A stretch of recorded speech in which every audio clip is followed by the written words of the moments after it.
how will I go to Jagannath Puri? I become blind. Why is the Lord so cruel to me? I want to see Jagannath. He was a great devotee of Lord Jagannath, this Brahmin, Ganguly. So then a dream came to him. But you see, this Ganguly Brahmin, every morning, he will go and take bath in the Ganga. Then after taking bath in the Ganga, he will come back. Then he will start his ablutions and his puja. So the Lord said, do not worry. Tomorrow you go to the Ganga. When you go to the Ganga, when you take bath, if you touch a piece of wood, you catch it.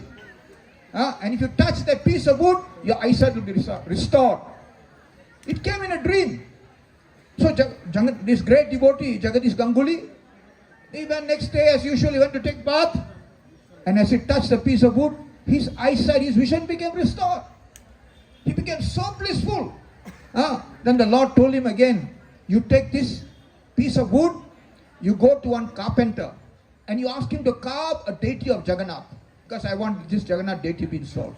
The Lord told him, inspired him. So immediately, he took this piece of wood which he had got, his vision is restored, he went to this carpenter. But carpenter said, wait a minute, now you know what happened to me?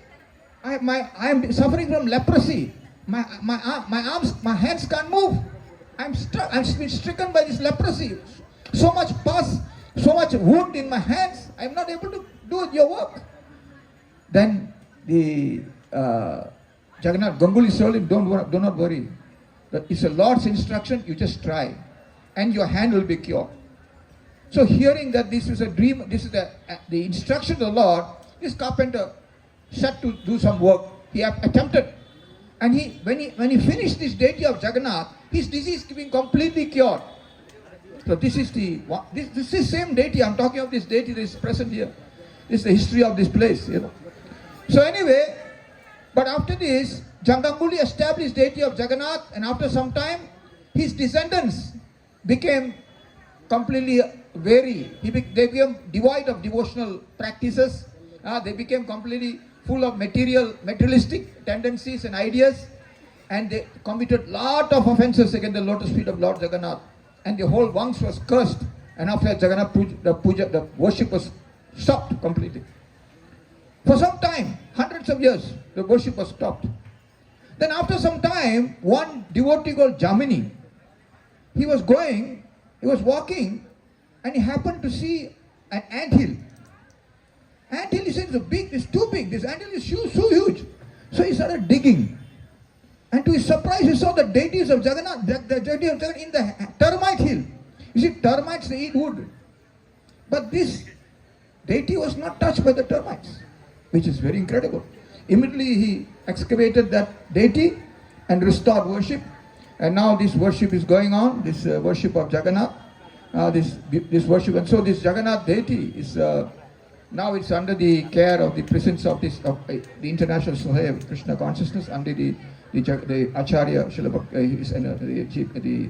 Srila Bhaktivedanta Swami and his predecessor Acharyas. So they're very nicely doing this puja. So this is the history of Jagannath. Jagannath is the most merciful deity. Like Jagannath, as Mahaprabhu, our next deity is Jagannath. Krishna is Aradhya, Duraradhya, very difficult to worship. But Jagannath is very easy to worship. Achha, how many minutes have I left? 2 minutes, okay. 2 minutes, Maharaj, give me 2 minutes left, okay. So this is the thing. This Jagannath deity is so beautiful. And how do we worship Jagannath? Worship of Jagannath is very simple. It's very simple. Because as I said, Jagannath deity is very merciful. If you go to Jagannath Puri, the devotees, when the regulations which you follow in the mart, they don't follow. Why? Because merciful. One person eats the prasad, even a dog eats the prasad of Jagannath. We can take the remnants. The beauty of this Jagannath deity is Jagannath has big eyes, and my Gurudev used to say with his big eyes, he's eating 55 preparations every day. And the beauty of this is the beauty of Jagannath is Mahaprasad. It can give you liberation. Just as the dust of Vrindavan can give you liberation, the kirtan of Navadvip can give you liberation, similarly, the Mahaprasad of Lord Jagannath can give us liberation. Vancha kalpadri kripa samititanam gaur premanandi.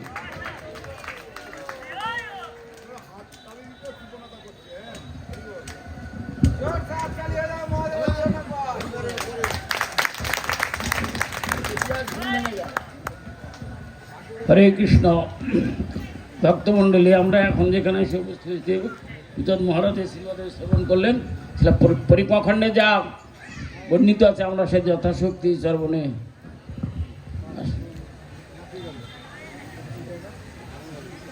এত বলি নিত্যানন্দ প্রেমে গর গর চলিলেন দ্রুত শঙ্খ বণিকের নগর, তথা গিয়া শ্রীজীবেরে বলেন বচন, ওই দেখো সরডাঙ্গায় অপূর্ব দর্শন। শ্রী সরডাঙ্গা নাম অতি মনোহর, জগন্নাথ বৈশে যথা লইয়া সবার। পূর্বে যাবে রক্ত বাহু দৌরাত্ম করিল, দইতা সহিত প্রভু হেতায় আইল। শ্রী পুরুষোত্তম সম ওই ধাম হয়, নিত্য জগন্নাথ স্থিতি তথায় নিশ্চয়। তবে তন্তবাই গ্রাম হইলেন পার, দেখিলেন খোল বেচা শ্রীধর ইয়াদা। এরপরেই জগন্নাথ শ্রীধর অঙ্গন যাওয়া যাবে না। প্রভু বলে এই স্থানে শ্রী গৌরাঙ্গ হরি, কীর্তরে বিশ্রাম করিল ভক্তে কৃপা করি। এই হেতু বিশ্রাম স্থানের নাম, হেতা শ্রীধরের ঘরে করো বিশ্রাম। শ্রীধর শুনিল যবে প্রভু আগমন, সাষ্টাঙ্গে আসিয়া করে প্রভুর পূজন। গৌর প্রেমানন্দে বলে প্রভু বড় দয়া এ দাসের প্রতি, বিশ্রাম করো হে তা আমার মিনতি। প্রভু বলে তুমি হও অতি ভাগ্যবান, তোমারে করিল কৃপা গৌর ভগবান। অদ্য মোরা এই স্থানে করিব বিশ্রাম, শুনিয়া শ্রীধর তবে হয় আপ্তকাম। বহু যত্নে সেবা যোগ্য সামগ্র লইয়া, রন্ধন করাই ভক্ত ব্রাহ্মণের দিয়া। নিতাই শ্রীবাস সেবা হইলে সমাপন, আনন্দে প্রসাদ পায় শ্রীজীব তখন। নিত্যানন্দ খট্টপরি করায় শয়ন, সবংশে শ্রীধর করে পাদ সম্বহন। অপরাহ্নে শ্রীজীবেরে লইয়া শ্রীবাস, জ্যেষ্ঠী তীর্থ দেখাইল হইয়াই উল্লাস। শ্রীবাস কহিল শুনো জীবী সদাশয়, পূর্বে দেবগণ যাবে শুনিল নিশ্চয়। নবদ্বীপে হবে প্রমহা প্রভু অবতার, বিশ্বকর্ম আইলেন নদিয়া নগর। প্রভু যেই পথে করিবেন সংকীর্তন, সেই পথে জল কষ্ট রহিতে বারণ। এক রাত্রে 60 কুণ্ড কাটিল বিষাই, শেষ কুণ্ড কাজী গ্রামে করিল কাটাই। শ্রীধরের কলাবাগ দেখিতে সুন্দর, ইহার নিকটে এক দেখো সরোবর।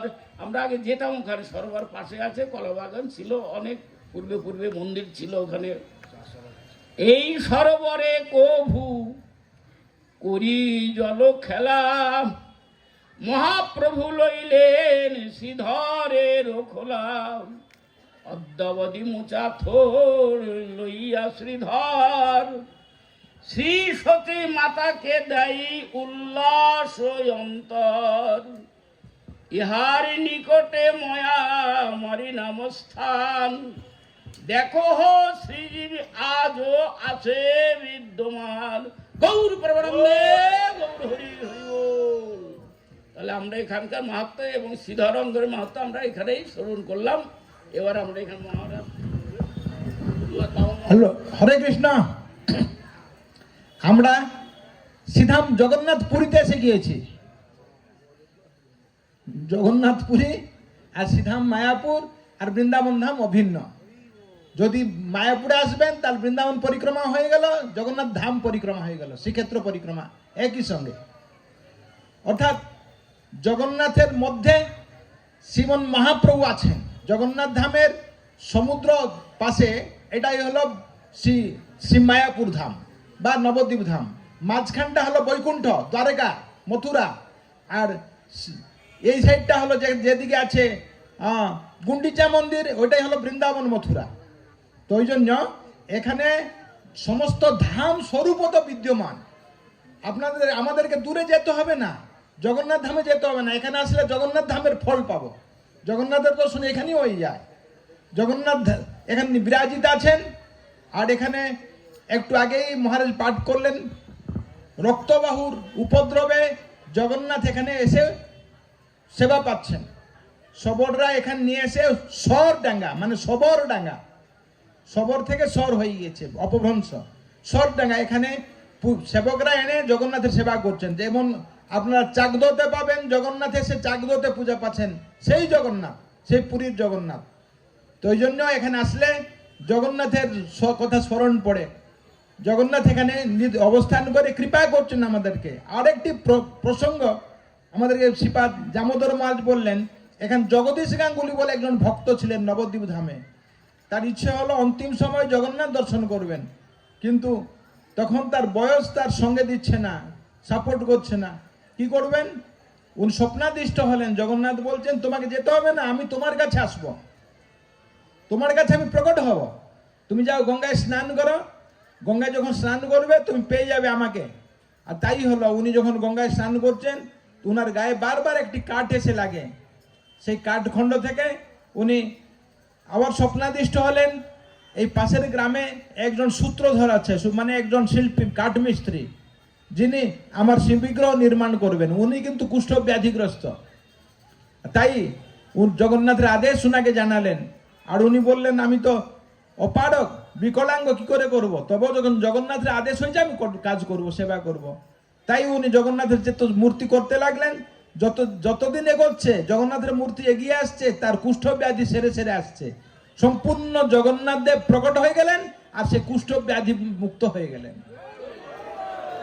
অর্থাৎ জগতের ব্যাধি যদি আমাদেরকে নির্মূল করতে হয়, সেই জগন্নাথের দর্শন করতে হবে, জগন্নাথের সেবা করতে হবে। জগন্নাথ ছাড়া কেউ আমাদের জগতের ব্যাধি নির্মূল করতে পারবেন না। ওই জন্য চৈতন্য মহাপ্রভু শব্দ ব্রহ্ম ভাগবত রূপে, ভক্ত ভাগবত বা শব্দ ব্রহ্ম রূপে এসছেন, আর মূর্তি রূপে শ্রীবিগ্রহ রূপে এসছেন, দারু ব্রহ্ম রূপে এসছেন। আপনারা অযোধ্যা যাচ্ছেন রামচন্দ্রের জন্মভূমির জন্য, বৃন্দাবন যাচ্ছেন বা মথুরা যাচ্ছেন কৃষ্ণ জন্মের জন্য, কিন্তু পুরী কেন যাচ্ছেন? দারু ব্রহ্ম অর্থাৎ বিগ্রহ প্রকাশিত স্থান হচ্ছে জগন্নাথ পুরী। কলিযুগের ঠাকুর হচ্ছেন বিগ্রহ, মূর্তি। ভগবান বিগ্রহ হয়ে সেবা গ্রহণ করবেন সেবকের। তো তাই এই স্থানটি হলো সাক্ষাৎ জগন্নাথ ধাম। আসুন আমরা জগন্নাথ দর্শন করে এগিয়ে যাব। গৌর প্রেমানন্দে।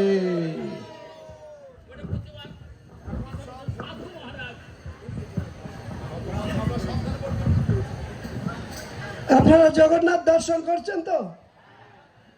সত্যি সত্যি জগন্নাথ, এটা কোনো মিথ্যা কথা নয়। শাস্ত্রের কথা সত্য। আর সেই শাস্ত্রকে যারা মানেন, যারা সেবক, তাদের নিজের মুখে বাণী, নিজে হাতে সেবা করেছেন জগন্নাথকে। এখন সেই জগন্নাথের, এই যে মহারাজের মুখে শুনলেন, কি গাঙ্গুলি? জগদীশ গাঙ্গুলি। যখন জগদীশ গাঙ্গুলি এই ভগবানের আদেশ বাণী শ্রবণ করে এই মূর্তি সেবা করেছিলেন, বহুকাল চলে গেল, তার বংশধররাও সেবা করতে লাগলো, সেবা করতে করতে তারাও লুপ্ত হয়ে গেল। তখন এই স্থানটা একটা উইর ঢিপি ছিল, উইর ঢিপি, চারপাশে একটু বাঁশের বাগান এইরকম ছিল। একবার জৈমিনী নামে একজন ভক্ত সেখান থেকে যাচ্ছিলেন এই উই ঢিপির কাছ দিয়ে। যাবার সময় একটা বাস তার সামনে আড়াআড়ি ভাবে এইরকম পড়ল। সত্য ঘটনা কিন্তু এটা। তখন তিনি চিন্তা করলেন যে আমারও বোধহয় ভূতে পেয়েছে। ভূতেরা এইরকম করে কিন্তু, ওই বাস অমুক তোমাকে ইট ফাটকেল দেয়, ইটের ইত্যাদি। তখন তিনি বসে পড়লেন। তখন একটা দৈববাণী হলো, এ জয়মিনী, তুমি যে ভয় পাচ্ছ সে ভয় পাওয়ার কারণ নেই। কারণ এখানে যারা দর্শন করতে থাকে, তার দর্শন করেছেন, তারা দেখেন যে উই ঢিপের মধ্যে একটা মানে নীল ফুল ফুটে থাকে, নীল ফুল। তো উই ঢিপের মধ্যে নীল ফুল এর একটা তাৎপর্যপূর্ণ আছে। এখানেই জগন্নাথের রূপও যেমন ওই নীল ফুলের ফুলও তেমনি কালার ওইরকম ফুটে থাকে। তখন তিনি বললেন, জৈমিনী একটা কাজ করো, এই ফটিক চক্রবর্তী এই জমিটা তুমি ওকে বলো, এই জমির এখানে, হ্যাঁ, তুমি কোদাল টোদাল বহু লোকজন সহকারে এখানে এসো, আসলেই যে আমি যে সত্য বলেছি সেটা প্রমাণিত হবে। তখন তারা লোকজন নিয়ে এই যে মূর্তি দেখেছেন, এই মূর্তিটা এখান থেকে জগন্নাথ, বলদেব ইত্যাদি আবিষ্কৃত হলো।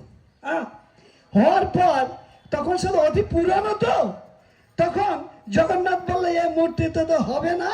তখন ইস্কনকে দিয়ে দিল, ইস্কন তখন হ্যাঁ সত্যগোবিন্দ মহারাজ তো পুনঃ এই জগন্নাথ মন্দির আবিষ্কৃত হলো। আবার জগন্নাথের অভিষেক করা হলো। আর সেই সত্য গোবিন্দের মাধ্যমে আমরা এই জগন্নাথকে দর্শন করতে পেরেছি। আর প্রতি বছর এখানে এসে আনন্দ উপভোগ করছি। অতএব এই যজ্ঞসান সবকিছুই সত্য, একেবারে সম্পূর্ণ। আপনারা এই জগন্নাথ দর্শন করলে, আর যে মহারাজ যেগুলোকে বললো না, যদি ব্যাধি নির্মূল করতে হয় এই জগন্নাথের কৃপায় সব ব্যাধি নির্মূল হবে। আপনারা হরি হরি বলে গোবিন্দের কাছে চলে যেতে পারবেন।